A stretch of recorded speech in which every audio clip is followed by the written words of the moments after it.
Hello నమస్తే, నేను మీ Sreeja.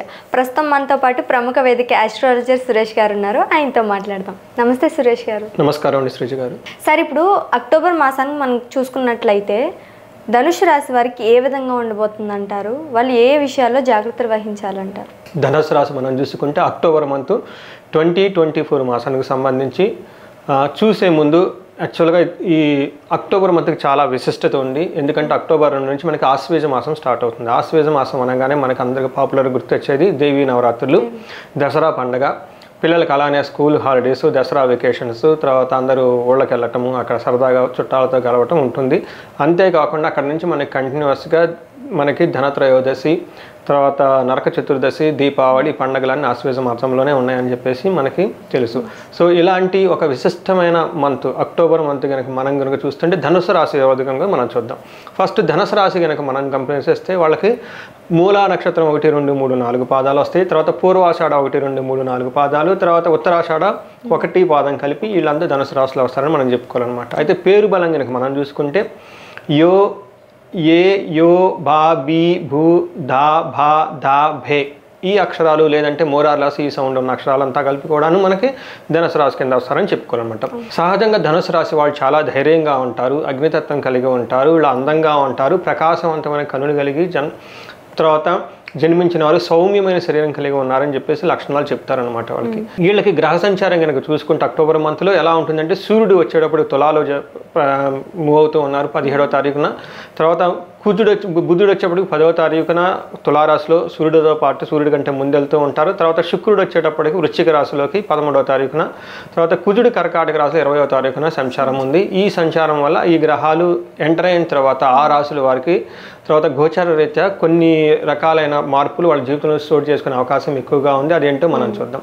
First ఇందులో రకరకాల మనకి మహర్షులు ఒక పద్ధతులు విధానాలు పెట్టారు ప్రిడిక్షన్ చెప్పడానికి. అందులో ఒక విధానం వచ్చేటప్పటికి సూక్ష్మ గోచారం అంటారు. ఈ సూక్ష్మ గోచారం కనుక మనం చూసుకుంటే వీళ్ళకి ఎలా ఉంటుందంటే 17వ తారీఖు ముందున క్రియాఫలం ఏదైనా కనుక పని చేస్తే ఆ పనిలో చక్కగా అద్భుతంగా రాణించి మంచి ఉన్నతిని సాధిస్తారు. కానీ కొంచెం ఛాలెంజెస్ కూడా ఫేస్ చేస్తారు. తర్వాత వీళ్ళకి శోకం ఎక్కడో ఒక చోట అనుకోని విధంగా బాధపడే అవకాశం ఎక్కువగా ఉంది. కానీ టోటల్గా చూసుకుంటే ఆల్రౌండ్ హ్యాపీనెస్గా ఉంటుంది. ఆ భయం చాలా సౌఖ్యంగా చక్కగా ఉంటారని మనం చెప్పుకోవాలి. అయితే 17వ తరగతి సూర్యుడు మూవ్ అవటం మళ్ళీ వీళ్ళకి ఎలా ఉంటుంది అంటే విత్త లాభం అంటే ధనం వీళ్ళకి వస్తుంది అని మనం చెప్పుకోవాలి. కానీ శోకం కూడా ఉంటుంది వీళ్ళకి, అది కుజుడు వల్ల ఉంటుంది. తర్వాత హెల్త్ విషయంలో చక్కగా ఉండేవాళ్ళు అనుకోకుండా హెల్త్ ఇష్యూలు ఫేస్ చేసే అవకాశం ఎక్కువగా ఉంది. తర్వాత ఫైనాన్షియల్ డబ్బు కనుక రావాల్సింది ఎక్కడైనా కనుక వీళ్ళకి రాకుండా అంది వీళ్ళకి ధనం సౌఖ్యంగానే ఉంటుంది. కానీ వీళ్ళకి టయానికి చేతికి రాక ఇబ్బంది పడతారు. అది మనకి సూక్ష్మ గోచారం అంటారు. అదే మన గోచారం నార్మల్ గోచారం గ్రహస్థితిని బట్టి కనుక చూసుకుంటే వీళ్ళకి 11th హౌస్లో అక్టోబర్ 12th వరకు సూర్యుడు రజతమూర్తిగా ఉన్నాడు. ఇది ఒక మంచి టైం అని వాళ్ళకి చెప్పుకోవాలన్నమాట. ఏ విధంగా మంచి చేస్తాడంటే వీళ్ళకి ధనలాభం ఉంటుంది. తర్వాత కులాచారము పాటించుట, చక్కగా పండగలు పబ్బాలు పితృపక్షాలు ఇవన్నీ వస్తాయి. అవన్నిటిని ఫాలో అయ్యి వాళ్ళ పెద్దవాళ్ళు చెప్పిన పద్ధతులన్నీ పాటిస్తూ ఉంటారు. ఇంటిలో శుభకార్యాలు జరుపుకుంటారు, స్వీట్స్ తింటారు. నూతనంగా ఉద్యోగ ప్రాప్తి, ఎవరైనా కనుక న్యూగా ఉద్యోగాలు ట్రై చేయాలనుకుంటే ఈ టైంలో వాళ్ళకి ఉద్యోగం వచ్చే అవకాశం ఎక్కువగా ఉంది. ధనలాభం, మంచి ఆరోగ్యంగా ఉంటారు. 11 to 17 వరకు బాగుందంటారు. అదే సూర్యుడు 5th హౌస్ని దృష్టిలో చూడటం వల్ల ఏమవుతుందంటే సోమరితనంగా ఉంటారు, హృదయంలో ఏదో బాధపడుతూ కూర్చుంటారు, స్నేహితుల వల్ల ఇబ్బందులు, ధన వ్యయం, బుద్ధి బలం కోల్పోవటం, రాంగ్ డెసిషన్ తీసుకునే అవకాశం ఎక్కువగా ఉంది. అనారోగ్యము, లేజినెస్గా ఉండేసి పోతే పోనీండ్లే అన్నట్టు ఉండే అవకాశం కూడా ఎక్కువగా ఉంది. కాబట్టి ఉదయాన్నే లెగిచి యోగా చేయటం, ఎక్సర్సైజ్ చేయటం, మీ చుట్టూ మంచి స్నేహితులు ఉండాల్సిన బాధ్యత ఈ రాశి వాళ్ళది, వీళ్ళదేం కాదు. వీళ్ళు జాగ్రత్తగా ఉంటే వేరే వాళ్ళు ఏం చేస్తారు చెప్పండి. తర్వాత వచ్చేటప్పటికి కుజుడు కనుక మనం చూసుకుంటే ఎలా ఉంటుందంటే వీళ్ళకి 7th హౌస్లో కనుక స్వర్ణమూర్తిగా ఎంటర్ అవుతూ ఉన్నారు. దానివల్ల వీళ్ళకి ఎలా ఉంటుందంటేనండి 20th నుంచి మంత్ ఎండ్ వరకు మనం చూసుకుంటే వీళ్ళ రిజల్ట్ అన్న వస్త్ర పాదాలకు లోటు అని అంటే టయానికి భోజనం చేయక, ఓకే, టయానికి ఒకసారి స్నానం కూడా చేసే అవకాశం లేక బిజీ అయిపోతారు. బంధువులతో విరోధం వచ్చే అవకాశం ఎక్కువ ఉంది. వేరే వీళ్ళని కొంచెం ఇబ్బంది పడే విధంగా క్రిటిసైజ్ చేస్తూ మాట్లాడే అవకాశం ఎక్కువగా కనిపిస్తుంది. తర్వాత బ్రదర్స్ తోటి ఇబ్బంది పడి తర్వాత అనవసరంగా వాగ్వాదం దిగే అవకాశం ఎక్కువగా ఉంది. కాబట్టి జాగ్రత్తగా ఉండాలి. భార్యతో మాట పట్టింపులు ఇవన్నీ జరుగుతూ ఉన్నాయి. కుజుడి కనుక ఇలా చూసుకుంటే ఎక్కువగానే నెగిటివ్ సైడ్లో ఎక్కువగా ఉంది అని చెప్పుకోవాలి. ఆల్మోస్ట్ కుజుడి వీళ్ళకి 60% అనుకూలంగా లేడు, ఒక 40% మాత్రం అనుకూలంగా ఉన్నారు. ఏ విషయంలో అనుకూలంగా ఉంటుంది అంటే వీళ్ళకి ఉద్యోగంలో గనక కార్య విఫలము, అనారోగ్యము, శత్రుత్వము, తిండి అంటే జంక్ ఫుడ్ తినటం, ఎప్పుడు అనవసరంగా తిరగటం, ఎలాంటి ఉపయోగం లేకుండా అని మనం చెప్పుకోవాలన్నమాట. అదే కనుక కుజుడు సెకండ్ హౌస్ను చూడటం వల్ల ఏమవుతుందంటే దుర్మార్గులతో సహవాసం చేసే అవకాశం వీళ్ళు ఎక్కువగా ఉంది. ఇందాక కూడా మనం చెప్పుకున్నాం, వీళ్ళు లేజీగా ఉంటారు, తర్వాత డే షెడ్యూల్ సరిగా ఫాలో అవ్వరు, నిత్యకర్మలు సరిగా చేయరని చెప్తున్నాం. అలానే వీళ్ళకి దుర్మార్గులతో సహవాసం చేస్తారు, భయపడుతూ ఉంటారు, అధికారులతో అసంతృప్తి, వీళ్ళ పై అఫీషియల్స్ ఎవరైనా ఉంటే వీళ్ళ మీద కోప్పడే అవకాశం ఎక్కువగా ఉంది, కఠినంగా మాట్లాడుతూ ఉంటారు, ధన నష్టము, అవమానము, తర్వాత ధననాశనం అయ్యే అవకాశం కూడా వీళ్ళకి ఎక్కువగా ఉంది. బ్యాడ్ కంపెనీ ఉండటం వల్ల, బ్యాడ్ చేయటం వల్ల వీళ్ళ టైం బాగోలేక వీళ్ళే స్వయం కృతాపరాధం అంటారు కదా, వీళ్ళే కొంచెం ప్రాబ్లం చేసుకునే అవకాశం ఎక్కువగా ఉంది. కాబట్టి ఈ మంత్ మీరు స్పిరిచువల్గా ఉండి డివోషనల్గా ఉంటే ఈ దోషాలన్నీ పోతాయని మనం చెప్పుకోవచ్చు. అదే శుక్రుడు కనుక చూసుకుంటే వీళ్ళు 11th and 12th హౌస్లో లోహమూర్తిగా, తామరమూర్తిగా ఉన్నారని మనం చెప్పుకోవాలి. వీళ్ళకి కనుక మనం చూసుకుంటే ఎలా ఉందంటే శుక్రుడు వీళ్ళకి కొంచెం మంచి చేస్తున్నాడు అని మనం చెప్పుకోవాలన్నమాట. ఏ విధంగా మంచి చేస్తున్నాడంటే వీళ్ళకి శరీరంలో కాంతివంతంగా ఉంటారు, కీర్తి ఉంటుంది, కార్యక్రమాలు శుభ కార్యక్రమంలో పాల్గొనే అవకాశం ఎక్కువగా ఉంది, అర్ధలాభం ఉంది, చక్కగా క్షీరాన్నము అంటే పాయసం కానీ పొంగల్ కానీ ఇవన్నీ తిరిగే అవకాశం ఎక్కువగా ఉంది, మిత్రులతో లాభం ఉంది, కుటుంబంలో శాంతిగా ఉంటుంది, ధనలాభము, జయము. శుక్రుడు కనుక ఇలా చూస్తుంటే చాలా మంచి చేస్తున్నాడు అని చెప్పేసి మనం అనుకోవాలి. అలానే శుక్రుడు వీళ్ళకి 5th హౌస్లో చూడటం వల్ల ఏమవుతుందంటే దాసి పరివారం కలిగి ఉండట, వీళ్ళకి చాలామంది సేవకులు వచ్చేసి సపోర్టింగ్ వచ్చి చేస్తూ ఉంటారు. వీళ్ళ కింద ఎంప్లాయీస్ ఎవరు ఉన్నా కానీ టయానికి వీళ్ళు ఆన్ టూర్స్ వచ్చేసి వీళ్ళు బాగా హెల్ప్ చేస్తారని మనం చెప్పుకోవాలి. ధనధాన్య సమృద్ధి, ఇష్టానుసారంగా లాభంగా ఉంటుంది, శత్రునాశనం, వీళ్ళతో కనుక ఎవరైనా వస్తే వాళ్ళు నాశనం అయిపోతారు, తృప్తిగా ఉంటారు, సుఖంగా ఉంటారని మనం చెప్పుకోవాలన్నమాట.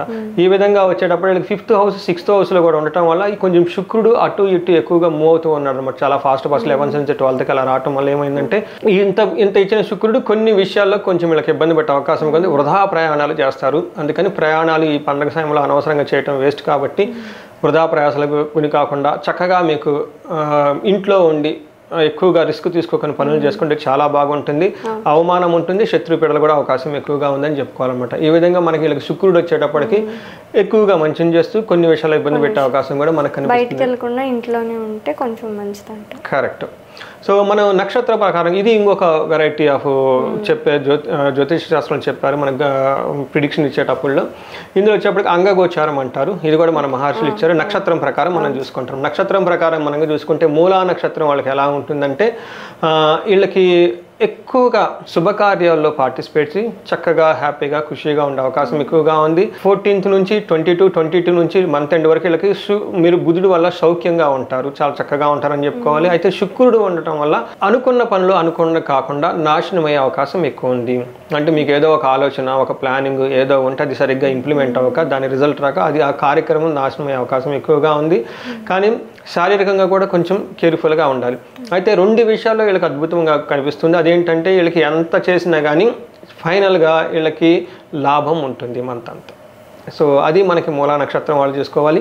తర్వాత పూర్వాషాఢ నక్షత్రం కనుక చూసుకుంటే వీళ్ళకి చాలా బాగుందని మనం చెప్పుకోవాలి. ఒక్క హెల్త్ విషయంలో మాత్రం బాగుండదు, మిగతా అన్ని విషయాలు చాలా బాగుంటుంది. ఏ విషయాల్లో బాగుంటుంది అంటే ఏ పని చేసినా క్షేమంగా ఉంటారు, తర్వాత పరవశంగా ఉంటారు, సౌఖ్యంగా ఉంటారు. ఒకే ఒక విషయం జాగ్రత్తగా, ఒకటి దేహ పీడనం, శారీరకంగా ఇబ్బందులు పడే అవకాశం ఎక్కువగా ఉంటుంది. నెక్స్ట్ అనుకున్న పని కొన్ని సందర్భాల్లో అది కూడా మంత్ ఎండ్లో 1-2 పనులు వీళ్ళు అనుకున్నవి కాకుండా దాని ద్వారా ఆ కార్యభంగం అంటారు కదా, అలా నాశనమయ్యే అవకాశం ఎక్కువగా ఉంది. కాబట్టి ఏదైనా కనుక అలాంటి జరిగితే డిసప్పాయింట్ అవ్వకుండా చక్కగా మళ్ళీ ప్లాన్ చేసుకొని ముందుకు వెళ్ళండి. లేదంటే మీరు ఏదైనా ప్లాన్స్ ఉంటే ఆపేయండి, 10 days ఆపేసి మళ్ళీ రీస్టార్ట్ చేసుకుంటే పండగ తర్వాత బాగుంటుంది. మనం ఉత్తరాషాఢ నక్షత్రం కనుక చూసుకుంటే వీళ్ళు చాలా చక్కగా మంత్ అంతా క్షేమంగా ఉంటారని చెప్పుకోవాలి. ఓన్లీ మంత్ లాస్ట్లో వాళ్ళకి అక్టోబర్ మంత్ లాస్ట్ 4 days మాత్రం కొంచెం బాగుండదు. తర్వాత ఈ మంత్ అంతా వీళ్ళకి చాలా పరవశం, ఫంక్షన్స్లోనూ వాటిల్లోనూ చేస్తూ ఉంటారు, అందరూ వచ్చి వీళ్ళని అప్రిషియేట్ చేస్తూ ఉంటారు. తర్వాత వీళ్ళకి ధనహీనత, ఉత్తరాషాఢ నక్షత్రం వాళ్ళకి కొంచెం ధనహీనత ఉండే అవకాశం ఎక్కువగా ఉంది. ఇది కూడాను అక్టోబర్ 28 తర్వాత అది కూడా చెప్పుకోవాలి. తర్వాత మనకి ఉత్తరాషాఢ నక్షత్రం వాళ్ళు కనుక సూర్యుడి నుంచి దేహపీడనం, వీళ్ళకి సూర్యుడి వల్ల గమనం ఉండటం వల్ల కొంచెం శారీరకంగా ఆరోగ్యం జాగ్రత్తగా పెట్టుకోవాల్సిన అవసరం ఉంది. అంటే బాడీ హీట్ అయ్యే అవకాశం ఎక్కువగా ఉంది. ఎక్కువగా వాటర్ తాగటం, కూల్ డ్రింక్స్ తాగటం ఇవన్నీ చేయాలని మనం చెప్పుకోవాలన్నమాట. మరి ఇవి కాకుండా పూర్వాషాఢ నక్షత్రం వాళ్ళకి మృత్యు నక్షత్రం అని చెప్పేసి ఈ నక్షత్రం వాళ్ళకి కొంచెం హెల్త్ విషయంలో జాగ్రత్తగా ఉండాలి. ప్రమాదాలు జరిగే అవకాశం ఎక్కువగా ఉంది కాబట్టి వీళ్ళకి మృత్యు నక్షత్రాల మీద రాహువు, కేతువు ప్లస్ సన్ కూడా ఉండటం వల్ల ఈ 3 నక్షత్రాలు క్రూర నక్షత్రాలు కాబట్టి వీళ్ళకి కొంచెం ఈ నక్షత్రం వాళ్ళు జాగ్రత్తగా ఉండాలి. సో ఇది ఒక్కటే వీళ్ళకి పూర్వాషాఢ నక్షత్రం ఒకళ్ళే కొంచెం కాషియస్గా ఉంటే సరిపోతుంది. సో ఈ విధంగా మనం ఈ ధనుస్సు రాశి వాళ్ళకి అదే టైంలో మనకి ఆశ్వేజ మాసం రావటము, వీళ్ళకి అమ్మవారికి కృప కలగాలని, తర్వాత వీళ్ళందరూ ఈ వీడియో ఎవరు చూస్తున్నారో వాళ్ళంతా మనం ఏమని కోరుకుందామంటే నవరాత్రుల్లో చక్కగా యాక్టివ్గా పార్టిసిపేట్ చేసి ఆధ్యాత్మికంగా గడిపి ఆ తర్వాత వచ్చే పండగలు కూడాను వీళ్ళు చక్కగా ప్లాన్ చేసుకొని వాళ్ళు చేసుకొని ప్రార్థన చేసి తర్వాత వాళ్ళకి సంబంధించిన పూజా పురస్కారాలు చక్కగా ఆధ్యాత్మికంగా ఉంటే అమ్మవారి కృప వీళ్ళకి కలగాలని, అలానే అమ్మవారి వీళ్ళకి అష్టైశ్వర్యాలు భోగభాగ్యాలు ఇవ్వాలని చెప్పి మనం కోరుకుందాం. మనం ఈ రాశి గురించి చెప్పుకుందాం సార్. ఇందులో హెల్త్ విషయం గురించి కావచ్చు, ఇండివిజువల్గా ఏదైనా వాళ్ళకి ప్రాబ్లమ్స్ ఉన్నా, జాతక రీత్యా కావచ్చు, ఆర్థికపరమైన సమస్యలు కావచ్చు, మ్యారేజ్ కావచ్చు, ఉద్యోగం కావచ్చు, ఇవన్నిటిలో కొంచెం మిమ్మల్ని కన్సల్ట్ అవ్వాలన్నా, మిమ్మల్ని రీచ్ అవ్వాలన్నా ఎలా అవ్వాలంటారు? వెరీ గుడ్ క్వశ్చన్ అండి. కొంతమంది ఫోన్లు చేసి కనుక్కోవాలనుకుంటే, ఎందుకంటే ఇది గోచారం వచ్చేటప్పటికి హయ్యర్ లెవెల్లో ఉంటుంది. ఇండివిజువల్గా వాళ్ళ జాతకం డిఫరెంట్గా ఉంటుంది. దశాభుక్తిని బట్టి, అష్టకవర్గం బట్టి రిజల్ట్స్లో వేరీ ఉంటుంది, మన చేంజెస్ ఉంటుంది. అలాంటి వాళ్ళు ఇంకా క్లీన్గా తెలుసుకోవాలనుకుంటే స్క్రీన్ మీద కనిపిస్తున్న నెంబర్ ద్వారా మనకు ఒకవేళ మీ అపాయింట్మెంట్ కావాలన్నా కూడా సో ఈ స్క్రీన్ మీద నెంబర్ ద్వారా మనకు కనెక్ట్ అయితే వాళ్ళకి అపాయింట్మెంట్ ఇవ్వచ్చు. సో ఇంకొక నేనేమంటానంటే ప్రతి ఇంట్లో ఒక వేదిక ఆస్ట్రాలజర్ ఉండాలి. సో ఆ ఇంట్లో శోకం అనేది ఉండదని చెప్పేసి మనకి శాస్త్రాల్లో చెప్పబడ్డాయి అనమాట. బృహత్ సంహిత అని అందులో గ్రంథాల్లో చెప్పారన్నమాట. అందుకని పూర్వకాలంలో ప్రతి ఇంట్లో ఉండేవాళ్ళు ఈ రోజు తిథి ఏంటి, ఈ రోజు నక్షత్రం ఏంటి, ఎవరేం చేయాలి, వాళ్ళు ఏళ్ల మీద క్యాలిక్యులేషన్ చేసుకొని ముందుగా ప్లానుడ్గా అన్ని చేసేసుకునేవాళ్ళు. ఏ పూజలు చేయాలి, ఏ హోమాలు చేయాలి పెద్దవాళ్ళు అప్పుడు ఇంట్లో ఉండాలన్నమాట. అందుకని చెప్పేసి ఈ జనరేషన్లో గ్యాప్ వచ్చింది కాబట్టి ఎవరైనా సరే మన వాళ్ళు ఎవరైనా కనుక నేర్చుకోవాలనుకుంటే మన ద్వారా వాళ్ళకి చక్కగా ఆథెంటిక్ అనే మహర్షులు చిన్న జ్ఞానాన్ని వాళ్ళకి అందించవచ్చు. కోర్స్ కావాలనుకుంటే కనుక ఈ నెంబర్కి చేస్తే మనం వాళ్ళకి అట్లీస్ట్ ఒక బేసిక్ కోర్స్ ఒక 15 days 20 days కోర్స్ ఇస్తే వాళ్ళకి అర్థమవుతుంది. అట్లీస్ట్ వీళ్ళు వేరే ఆస్ట్రాలజీ దగ్గరికి వెళ్ళినా వాళ్ళకి వీళ్ళు ఇది చెప్తున్నారు, వీళ్ళు అనాలిసిస్ చేస్తున్నారు, లేదంటే ఎదుటి వాళ్ళు గ్యాస్ చెప్తున్నారు, జ్ఞానం చెప్తున్నారు, మనకు అర్థంగా కన్ఫ్యూజ్లో ఉండకుండా ఇతను అప్రోచ్ కరెక్ట్గా ఉంది, ఇది శాస్త్రానుగుణంగా చెప్తున్నాడు అన్న విషయం జ్ఞానం వాళ్ళకు ఉంటుంది. రెండోది ఏంటంటే ఇంట్లో వాళ్ళే చూసుకోవచ్చు ఆ నక్షత్రం ఏంటి, ఇంట్లో వాళ్ళు ఎలా ఉన్నారు, వాళ్ళ మధ్య మనుషులు ఎలా అంటది అని తెలిసి 15 days కోర్స్ చేస్తే ఇవన్నిటి గురించి తెలుస్తుంది. అంటే బేసిక్ ఐడియా వస్తుంది. అంటే ఓవరాల్గా పర్స్పెక్టివ్ అంటారు కదా, అసలు జ్యోతిష జ్ఞానం అంటే ఏంది, ఎలా చూస్తారు, అప్రోచ్ ఏంటనేది మనకు ఐడియా వస్తుంది. ఆ తర్వాత ఎక్స్పర్ట్స్ కావాలంటే 2-3 ఏళ్ళు చదువుకోవాలి, అది వేరే విషయం. బట్ అట్లీస్ట్ బేసిక్ నాలెడ్జ్ ఉంటుంది. సో అదండి శ్రీజ గారు. మనం ఈ రాశి గురించి చెప్పుకుందాం సార్. ఇందులో హెల్త్ విషయం గురించి కావచ్చు, ఇండివిజువల్గా ఏదైనా వాళ్ళకి ప్రాబ్లమ్స్ ఉన్నా, జాతక రీత్యా కావచ్చు, ఆర్థికపరమైన సమస్యలు కావచ్చు, మ్యారేజ్ కావచ్చు, ఉద్యోగం కావచ్చు, ఇవన్నిటిలో కొంచెం మిమ్మల్ని కన్సల్ట్ అవ్వాలన్నా, మిమ్మల్ని రీచ్ అవ్వాలన్నా ఎలా అవ్వాలంటారు? వెరీ గుడ్ క్వశ్చన్ అండి. కొంతమంది ఫోన్లు చేసి కనుక్కోవాలనుకుంటే, ఎందుకంటే ఇది గోచారం వచ్చేటప్పటికి హయ్యర్ లెవెల్లో ఉంటుంది. ఇండివిజువల్గా వాళ్ళ జాతకం డిఫరెంట్గా ఉంటుంది. దశాభుక్తిని బట్టి, అష్టకవర్గం బట్టి రిజల్ట్స్లో వేరీ ఉంటుంది, మన చేంజెస్ ఉంటుంది. అలాంటి వాళ్ళు ఇంకా క్లీన్గా తెలుసుకోవాలనుకుంటే స్క్రీన్ మీద కనిపిస్తున్న నెంబర్ ద్వారా మనకు ఒకవేళ మీ అపాయింట్మెంట్ కావాలన్నా కూడా సో ఈ స్క్రీన్ మీద నెంబర్ ద్వారా మనకు కనెక్ట్ అయితే వాళ్ళకి అపాయింట్మెంట్ ఇవ్వచ్చు. సో ఇంకొక నేనేమంటానంటే ప్రతి ఇంట్లో ఒక వేదిక ఆస్ట్రాలజర్ ఉండాలి. సో ఆ ఇంట్లో శోకం అనేది ఉండదని చెప్పేసి మనకి శాస్త్రాల్లో చెప్పబడ్డాయి అనమాట. బృహత్ సంహిత అని అందులో గ్రంథాల్లో చెప్పారన్నమాట. అందుకని పూర్వకాలంలో ప్రతి ఇంట్లో ఉండేవాళ్ళు ఈ రోజు తిథి ఏంటి, ఈ రోజు నక్షత్రం ఏంటి, ఎవరేం చేయాలి, వాళ్ళు ఏళ్ల మీద క్యాలిక్యులేషన్ చేసుకొని ముందుగా ప్లానుడ్గా అన్ని చేసేసుకునేవాళ్ళు. ఏ పూజలు చేయాలి, ఏ హోమాలు చేయాలి పెద్దవాళ్ళు అప్పుడు ఇంట్లో ఉండాలన్నమాట. అందుకని చెప్పేసి ఈ జనరేషన్లో గ్యాప్ వచ్చింది కాబట్టి ఎవరైనా సరే మన వాళ్ళు ఎవరైనా కనుక నేర్చుకోవాలనుకుంటే మన ద్వారా వాళ్ళకి చక్కగా ఆథెంటిక్ అనే మహర్షులు చిన్న జ్ఞానాన్ని వాళ్ళకి అందించవచ్చు. కోర్స్ కావాలనుకుంటే కనుక ఈ నెంబర్కి చేస్తే మనం వాళ్ళకి అట్లీస్ట్ ఒక బేసిక్ కోర్స్ ఒక 15 days 20 days కోర్స్ ఇస్తే వాళ్ళకి అర్థమవుతుంది. అట్లీస్ట్ వీళ్ళు వేరే ఆస్ట్రాలజీ దగ్గరికి వెళ్ళినా వాళ్ళకి వీళ్ళు ఇది చెప్తున్నారు, వీళ్ళు అనాలిసిస్ చేస్తున్నారు, లేదంటే ఎదుటి వాళ్ళు గ్యాస్ చెప్తున్నారు, జ్ఞానం చెప్తున్నారు, మనకు అర్థంగా కన్ఫ్యూజ్లో ఉండకుండా ఇతను అప్రోచ్ కరెక్ట్గా ఉంది, ఇది శాస్త్రానుగుణంగా చెప్తున్నాడు అన్న విషయం జ్ఞానం వాళ్ళకు ఉంటుంది. రెండోది ఏంటంటే ఇంట్లో వాళ్ళే చూసుకోవచ్చు. ఆ నక్షత్రం ఏంటి, ఇంట్లో వాళ్ళు ఎలా ఉన్నారు, వాళ్ళ మధ్య మనుషులు ఎలా ఉంటుంది అని తెలిసి 15 days కోర్స్ చేస్తే ఇవన్నిటి గురించి తెలుస్తుంది. అంటే బేసిక్ ఐడియా వస్తుంది. అంటే ఓవరాల్గా పర్స్పెక్టివ్ అంటారు కదా, అసలు జ్యోతిష జ్ఞానం అంటే ఏంది, ఎలా చూస్తారు, అప్రోచ్ ఏంటనేది మనకు ఐడియా వస్తుంది. ఆ తర్వాత ఎక్స్పర్ట్స్ కావాలంటే 2-3 ఏళ్ళు చదువుకోవాలి, అది వేరే విషయం. బట్ అట్లీస్ట్ బేసిక్ నాలెడ్జ్ ఉంటుంది వాళ్ళకి అనమాట. సో అదండి శ్రీజ గారు. Thank you so much sir. Thank you అండి. సో చూసారు కదండి, ఈ వీడియోపై మీ అభిప్రాయాన్ని కామెంట్ చేయండి. అండ్ అలాగే మీకు ఇండివిజువల్గా ఏమైనా ప్రాబ్లమ్స్ ఉన్నా, ఆర్థికపరమైన సమస్యలు కావచ్చు, ఉద్యోగంగా కావచ్చు, మ్యారేజ్ విషయంలో కావచ్చు, ఏ విషయంలో అయినా సరే మీకు ఏ ప్రాబ్లం ఉన్నా సరే స్క్రీన్ మీద కనిపిస్తున్న నెంబర్కి కాల్ చేయండి, మెసేజ్ చేయొచ్చు, వాట్సాప్ చేయొచ్చు. అండ్ అలాగే ఈ వీడియోని కామెంట్ చేయండి, షేర్ చేయండి, సబ్స్క్రైబ్ చేయండి.